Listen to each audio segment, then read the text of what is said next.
just wanna you. Girl, I like the way you move. Really wanna get with you. Don't just stand there teasing me. Now it's time to show and prove. Love.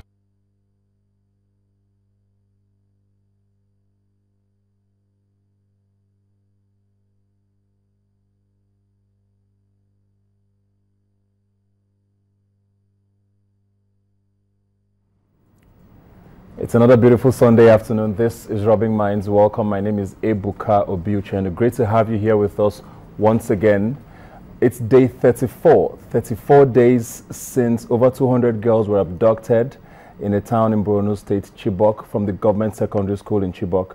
And we still don't have any sort of concrete explanations as to their whereabouts and whether they will be found anytime soon. Thankfully, it looks like operations have been stepped up to find their whereabouts and basically get them back. Lots of countries have gotten involved. The United States of America, the United Kingdom, France have all sort of sent at least intelligence personnel to help the Nigerian military tackle what has become sort of a global issue. We did have sort of a rough week on that front. We heard sometime during the week that certain military personnel did turn against their commandant from the who was in charge of rescuing these girls, apparently with regards to their remuneration and the fact that they were not necessarily happy with their upkeep. It obviously is mutiny, and I heard some of the officers have been apprehended, and I think justice will take its course with the military over there. But the most important thing is that these girls are still out there being held. A video was released with regards to the fact that the head of the Boko Haram sect, Abu Shekau, did send out a video and showed pictures of a number of girls who were supposed to be some of the girls who were abducted. Apparently some parents did go to identify some of them. Some other parents didn't identify all of them. We don't know if these were the girls or if there are even more girls that were kidnapped beforehand. Mr. President did travel to France, Paris, 2 days ago.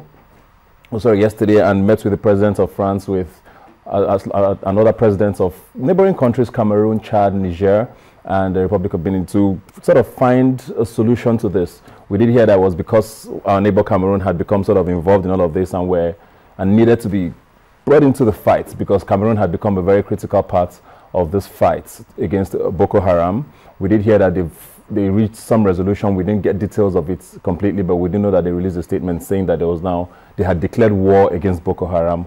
Hopefully that united front is going to start giving us some headway and give us some results that we hope we can get to resolving, at least work towards resolving all of this. Those basically took over the headlines in the last week, and we're going to be talking more about that, the Bring Back Our Girls campaign, in the course of the program today, to see where we can find sort of a headway, or at least get a few answers as to the many burning questions that are holding Nigerians back with this very burning issue that doesn't seem to want to go away anytime soon. So we're going to take a quick break now and be right back with more on the show. It's all on you now, and just give me some reaction. Just wanna you. Girl, I like the way you move. Really wanna get with you. Don't just stand there. Welcome back. Now, as I said at the top of the program today, it's 34 days now since over 200 or over 300, depending on who's giving out the figures, girls were abducted from government secondary school Chibok, and we still don't know their whereabouts. And a lot of people have now tied this to what Boko Haram has been known to stand for, whether right or wrong, about their being against Western education. And we're going to touch on that today, as we're going to be talking about, the stand of Islam in general on education, girl-child education, and of course touching on the Bring Back Our Girls campaign to see where we're going to be going with all of this. I have two special guests here in the house with me. Amina Adams, hosts, be blessed. Thank you very much for being here today. It's my pleasure. You're welcome. And of course, Abubakar Sadiq Muhammad, President, One Ummah. Glad to have you here today. Same here. Let's start with you, Amina, because girls have been the focus here, and it's been a very tough month in Nigeria's life. We've had, the last 3-4 years have been very, very, very rough, to say the least. But this week has now brought global attention to Nigeria for this, the fact that these girls were abducted and all of that. And there seems to be this sort of, I don't know, the global international media seems to continue to push this agenda that it's because girl child education is not allowed in Islam and all of that. Is this true? Okay, first and foremost, I'm obviously a Muslim. Yes. And so I'm educated, alhamdulillah. I'm an accountant, I'm a chartered accountant. So if there's anything to go by what they're saying, it's not true. My parents are conscious Muslims and they trained me. We have 3 girls in my house and we all have master's degrees. So talking about Western education not being relevant, it's not true. Now let's go back to Islam in itself. SubhanAllah, every Muslim is enjoined to seek knowledge.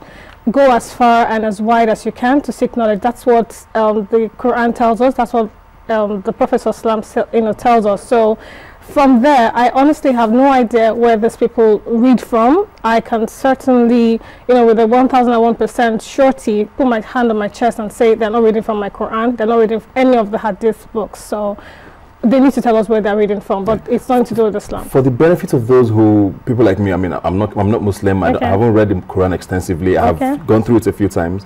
Where do they seem to be quoting for? Because they seem very, very sure that it's what the Quran says. So where do they seem to be quoting from? But I'm also very sure, like I said, 1001%. I don't know if I can go higher than that. I am certain they're not quoting from the Quran. Now, people generally quote things to suit themselves for whatever selfish interest. They'll pick a word and blow it out of proportion, build stories around. I'll give you a very quick one. I remember my former place of work, they sent a verse around, supposedly, purportedly from the Quran, saying, the Quran had already prophesied the 9/11, and it was a verse of the Quran, and they were sending it around. And guess what? They did not include me in all the mails going around. Eventually, somebody came to me and said, Amina, say something. This is from your Quran.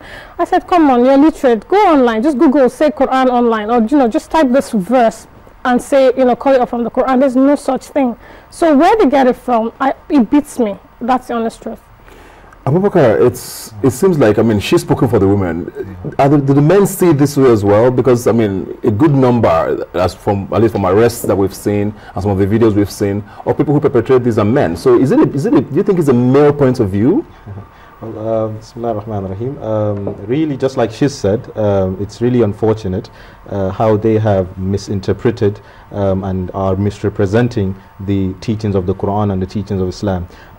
Really, when you look at the history of Islamic culture, you find that a lot of scholars, even, yes, very well-known scholars were women. Right. Women who studied, women who advanced, they were very intelligent. When you look at people like Aisha radiallahu anha, who is referred to as, Ummul Mu'minun, or one of the mothers of the believers, she was so knowledgeable that men would come to learn from her.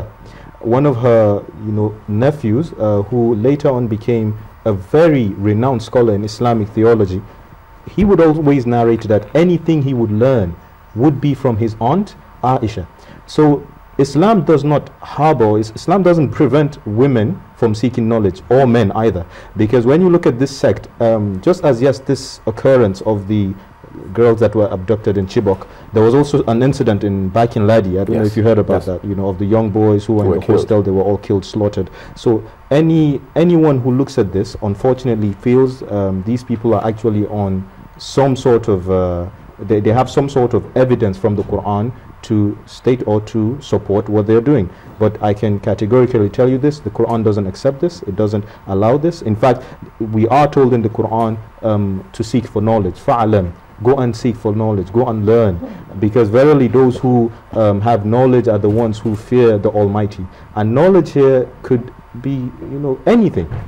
Even what they refer to as Western education, really it's not Western education but modern education, because from this you derive physics, you derive chemistry, you derive a lot of things. Today we have cameras, we have, I just flew in here and came in from Abuja. It's probably going to take you about 8 hours by road, but it took me 45 minutes getting here.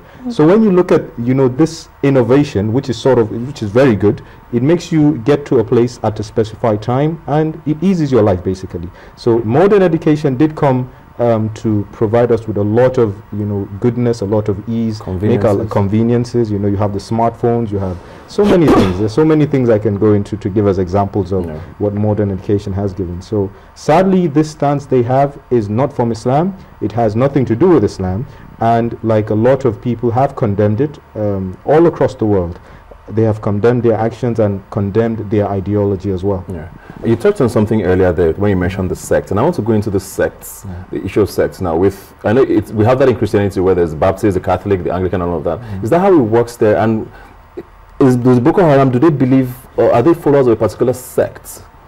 Is there a belief that they are sort of following? Is there a sect that believes or that drives that belief that they are sort of trying to entrench? Yes, their ideology, which yes is born out of that sect, they have a name which is quite long. I can't really bring it out, but the short form just Boko Haram basically. Yeah. And you know, part of those ideologies is based on, yes, Western education is not permissible. These people are so and so. Anyone who supports it is also an enemy to us, and we are an enemy to them.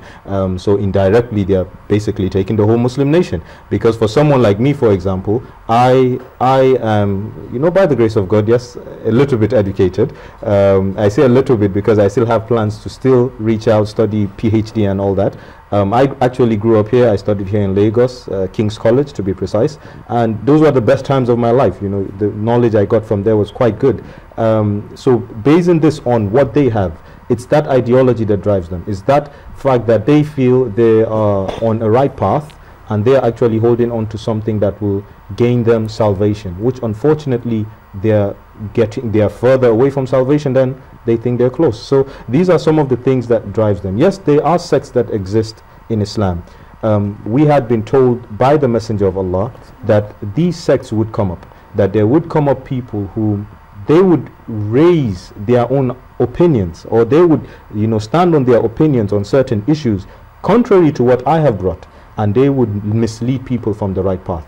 Be wary of such people and stick to my path and the path of my righteous companions. So this is, yes, these sects exist. This is just one of them, which is extreme. There are quite others that are extreme as well. But for what we have seen so far, their extremism, or the extremism of this group, is even nearing sort of being lunatic in a way, taking a kind of wrong and very crucial or critical dimension, because of the way they attack innocent people. It doesn't matter if you're a Muslim or a Christian, if you're in the church or if you're in the mosque, if you're a male, female, you know, these are things that don't matter to them. Very true. I mean, they've killed all tribes, all religions, almost equally as it is now. But I want to come back to you now and come back to the girls.